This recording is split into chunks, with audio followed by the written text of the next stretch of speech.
Hi, everybody. My name is Joe Wasserman. I'm here as host for the 4th edition of Peace is Possible.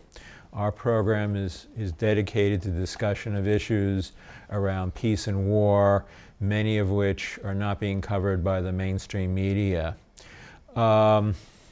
Today I have a special guest, Mr. Fahd Saeed, to talk about the issues involved with Yemen and the horrible humanitarian crisis that is happening in Yemen, that very often the mass media has ignored, for the most part. Let me give you the introduction for Mr. Fahd Saeed. Fahd is a correctional captain for the state of Connecticut Department of Correction with 18 years of experience. Fahd was born in Danbury, Connecticut, and has lived in Waterbury since childhood. He has an associate's degree in science with a major in criminal justice. He is engaged in local interfaith educational initiatives with a focus on Islamophobia, peace, unity, and justice. He has met with politicians and addressed concerns regarding the Muslim community, along with other marginalized communities. I'll stop there because I want to get into the issues around the humanitarian crisis in Yemen that really, up until recently, has been ignored by the mainstream media. The first question is, what is happening in Yemen now? And what is happening to the people of Yemen as a result of this ongoing war? So currently in Yemen, it's mass starvation of people.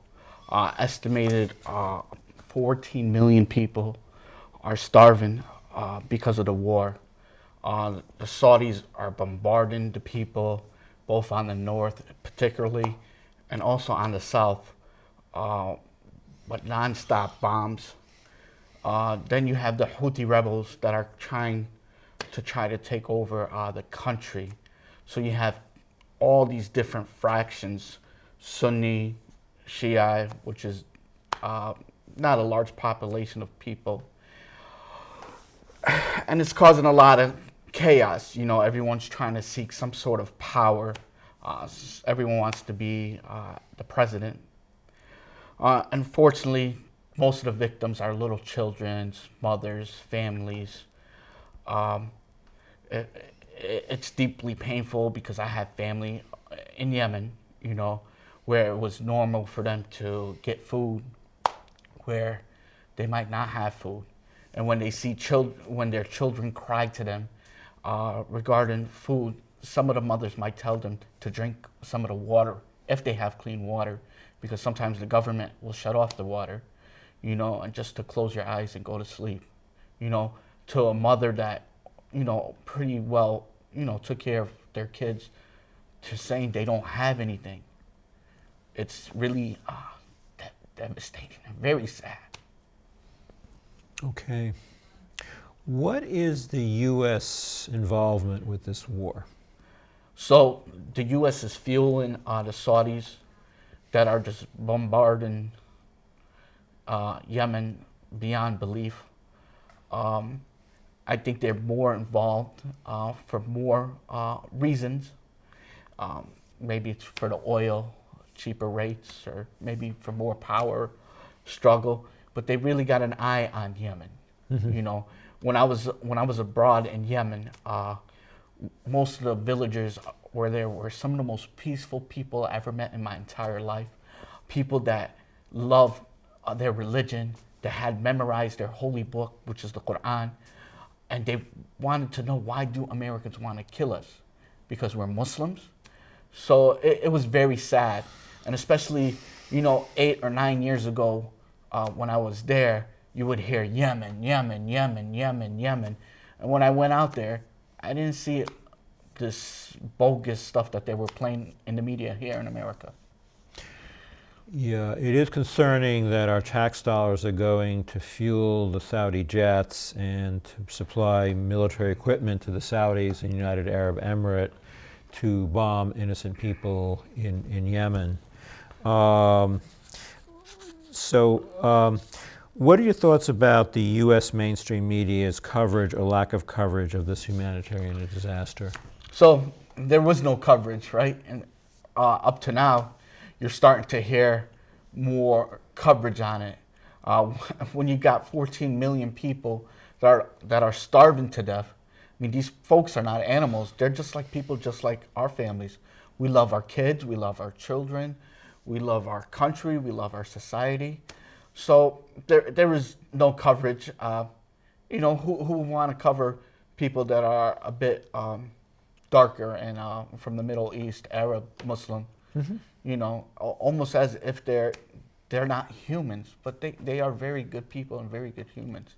So there was barely no coverage until the death of Khashoggi. Yes. So, Right. Tell us about the assassination of Mr. Khashoggi. He was a reporter for the Washington Post. Go ahead. Yes.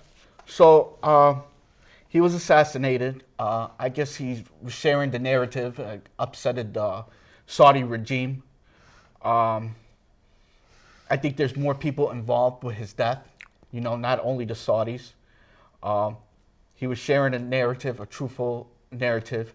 May God rest his soul. I believe he died as a martyr to spread truth of the injustice of what's going on. And let me also elaborate. Initially, I was a big Saudi supporter.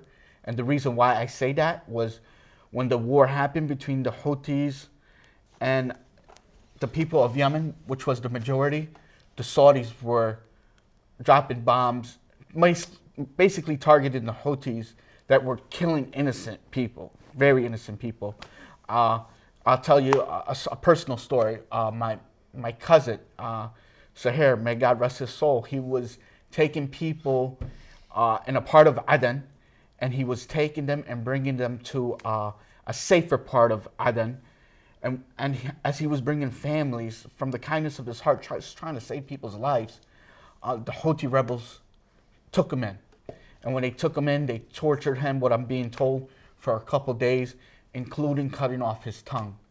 At that time, they were hearing the Saudis bombing. And he ended up,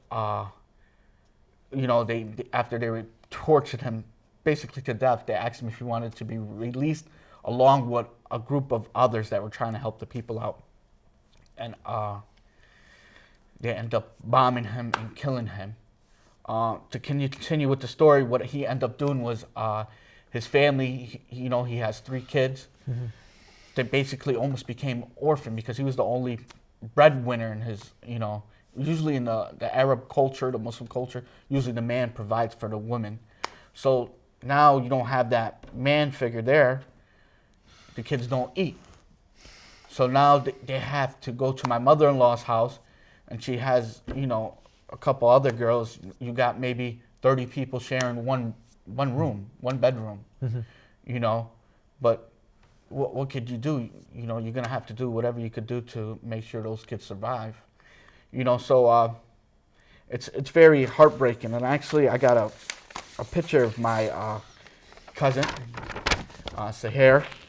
He's over here. This is actually one of my weddings I had in Yemen. When we had our parties, one of the parties was held outside, actually. So he passed away after the Houthi rebels tortured him and tortured many Yemeni people, both in the south and in the north. And then the Saudis ended up killing him. And their claim was that it was an accidental death, but they killed maybe 1 million people. Accident. How much could it be an accident? Something's not clicking right, when you kill a lot of innocent, kids. How about the denial of food and medicine to the people of Yemen? So to the best of my understanding, they closed some of the ports. Some of the Saudis said that they were bringing weapons for the Houthis, and then also you got the Houthis that would close some of the aid too, and they would say that they're providing weapons for the Saudis, so on and so forth. So just both sides clashing with each other, and the people that are innocent are the civilians. You know, but thank God, some of the work that some of my partners did is they brought a shipment of a lot of stuff. Actually, a person in Waterbury, her name is Fatima Alaki. She tried to raise, I believe, maybe $10,000. She almost raised $1 million in funds to help Yemen, just by Facebook, social media. You were involved with a press conference with Senator Chris Murphy. Could you tell us about it? Sure. So I was involved to share the narrative, to make this more alert to the American people, so people could understand what's going on. I have a decent grasp of Yemen, being Yemeni, being there, speaking to my family every day, just speaking to people within the local communities. So yes, so I was in a press conference. We're talking about many things we're just talking about right now. We're talking about, the aid. We're making people aware, and we're also trying to make sure that there was a bill on the floor, to pass to stop, the government from supplying, these jets, gas to fuel their planes. So we were just trying to sell this to the American people. Enough's enough. I believe that saving one innocent person is as you saved all humanity. Imagine saving 1 million people's life. So my heart was very focused on saving people's lives. Yes. We had talked before before we got on the air about something called the War Powers Act, which would enable Congress to cut military aid to both the Saudis and United Arab Emirates that's involved with the war in Yemen. And that actually passed the Senate, and the Republican leadership in the House refused to let it go for a vote back in December. So one of the things that I would ask people to do who are listening to this is to call our 2 senators and call our congresspeople. We have John Larson from this district. But basically, our 2 senators and John Larson, who has signed on, I think they've all signed on to this War Powers Act. In fact, John Larson has, Blumenthal has, and Murphy has been a leader on this, to support the War Powers Act, to push it for a vote in both the Senate and House, and to have Congress cut off military aid that's involved with this horrible war. So I say to those Republicans that chose not to vote for it, shame on them. Shame on them. Don't they have kids? Don't they have children? Our children bleed the same way they bleed. Shame on them. These people are starving. These people are hungry, and they're being tortured to death. All I just say is shame on you. Yes. Yeah, I think it's criminal that the Republican leadership, Paul Ryan in particular, refused to allow a vote in the House, and this had actually passed in the Senate with some Republican votes. It couldn't have passed in the Senate without it, and I think it had to do with the fact that the assassination of Khashoggi hit the mainstream media.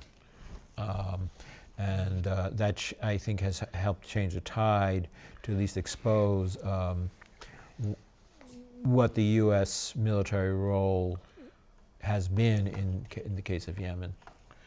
Yes, so yeah, I think that's why it really got out there. He wasn't looking. He wasn't. So, I think that's the reason why it got out there. Chris Murphy had his press conference. The murder of Khashoggi. It got out there. But you also mentioned Paul Ryan and his non-support of this. These people follow a leader like a so-called leader like Donald Trump, right? So he don't care about black and brown folks. He thinks we're nothing but holes, and I just clean it up because we're on local television. So they just follow him. I think he's nothing more than a grand wizard that's doing whatever he's doing, to support what he supports, and that's racism. Yeah. Again, I urge people to consider contacting our two senators to encourage them to get the War Powers Act to a vote in the Senate. And John Larson, who has signed on in the House, call his office to urge him to push for a vote in the House on this. The with the Democratic majority, we should at least get a vote in the House. Sure. I'm point. also very influential, as Chris Murphy's seen. If he needed me in Washington, I'll be right there. Mm-hmm. You know, it's all about saving people's life. Mm-hmm. You know, I don't care who you are. Again, if you save one person's life, as you save all humanity. Mm-hmm. You know, one of these days God will ask us on what we did. Mm-hmm. My personal belief. So, Mm-hmm. yes. Mm-hmm. So we got to do whatever we could do for peace, justice, and equality. Yes, yes. All right, let me think here. Okay, what else have you been involved in terms of peace issues, in terms of Yemen? What has been your contact with the people of Yemen? So my wife is Yemeni. I married her in Yemen when I was there. So she calls her family daily, maybe 5-6 times. They usually use some kind of apps that, but unfortunately the last week they've been shut down. We don't know what's going on, but time to time they kind of do these kind of things. So it's deeply heartbreaking for her, you know. So again, we're in constant contact with Yemen. We try to find out what's going on. For like the picture that I just showed a little while ago, the family will get $100 stipend from the Saudi government because they confirm, you know, he was killed innocently. However, just to get that money, it's like, you wouldn't believe, it's like major chaos just to go somewhere. You know, you have all these families, you know, oh, my son, my kid, my son, you know, my father, my husband, you know, and everyone's looking for this possibly $100 stipend that you're supposed to get monthly, but you might get it every couple months if you get it. You know, so you got a lot of folks begging, hungry, you know, but you got to understand they're very religious, so they're always grateful to God. You know, so. Yeah. One of the things we were talking about before is perhaps what the role of international organizations such as the UN or other international organizations and perhaps brokering and working for peace rather than militarily supporting one side, the Saudis. Why not have international involvement to get dialogue going and get peace going? Sure. So I'm very supportive of any kind of some kind of peace treaty or anything like that. Even if they wanted me to go and negotiate with the Saudi government or whoever, I'm more than willing to do it, even if it risks my own, you know, flesh. Okay. You know, I'm a peace activist, so if it's something I could do to help, then that's something I will do. I mean, I could speak the Arabic language. I understand the dialogue. I made my pilgrimage to Mecca, which is in Saudi Arabia. I'm well respected all around the world. So I could be a good tool to try to, you know, strike a deal where we could save people's lives. Because when you talk to the Saudi government, they say it's an accident, it's an accident, it's an accident. But they cause tragedy, you know, starvation, you know. So, you know, sometimes it's not an accident anymore, you know. So, also, you know, I have one of my uncles. He's an American citizen. He was staying with his wife. His child is also an American citizen. The mother is of Yemeni descent. They got married. They filed paperwork, probably about this thick. You know, we did everything, but unfortunately, with the Muslim ban, it caught them in this war where they got stuck overseas. At that time, the Houthis were trying to invade the south of Yemen, otherwise known as Aden, the city of Aden. Then you seen the Saudi planes, and they were coming circling. So he feared for the safety of his family. I'll show a picture. This is actually my uncle on the right, Abdullah. his wife and his son. He's an American, Yemeni. Unfortunately, their petition couldn't move no further with the ruling from the court, the last ruling, and he got stuck. So what he ended up doing was taking a boat, an American citizen, to try to be a refugee in Djibouti. So now Djibouti started taking a lot of these Yemeni people, and they started jacking up the rent, so on and so forth. And when you don't have a job, how are you gonna feed the kids, But they love their wife. He loves his wife. The son loves his mother. They don't want to be separated because of their faith. So he ends up going to Egypt. They end up going to Egypt. After they go to Egypt, they find a place. I send him his funds once a month. And he's just waiting. Christopher Murphy been involved. Elizabeth Esty also was involved. They gave her a big runaround. What the embassy does is a lot of lies. I'll be honest, they're liars. They would say we set up a date, we did this, we did that, and it's not factual. It never happened, But we constantly keep on not giving up. So thank God, in another month and a half, he's going to be having an interview. And by the way, his petition was approved already. But because he's of Yemeni descent and she's a Muslim, she is not allowed to come to this country. Nothing more, nothing less. She has never even thought of a crime, and she's banned. And we did everything by the legal process. So it's shameful that in 2019, we still have, these discriminatory acts, and it's through the court system too, because the court finally agreed with Trump. So it's unfortunate that you do everything the legal way as much as possible, and your family is banned because of their faith. So he's stuck in Egypt right now. His kid needs a good American education. He's an American citizen. But again, if they had to starve just to be his mother, then that's what they're going to do. They're not going to leave the mother alone. So, everyone loves their family, and people don't want to be separated if you did nothing wrong. The only thing you did wrong is not have a similar religion to most folks in America. Yeah. I think it's very manipulative the way they deal with Islamic folks. It's very manipulative of the American people. They have a very basically a one-sided, distorted picture. Correct. Is presented to the American people of a religion that is varied and very diverse. Correct. Absolutely. The other question I wanted to ask you is, what do you think the role of oil is in all of this? You mentioned it before. Yes. Money talks, right? Yeah. So, they just killed a person in the Saudi American embassy. It all comes down to money, power. You cut me a deal, I cut you a deal. You murdered someone. Anyone who murders someone should be responsible and be accounted for his action.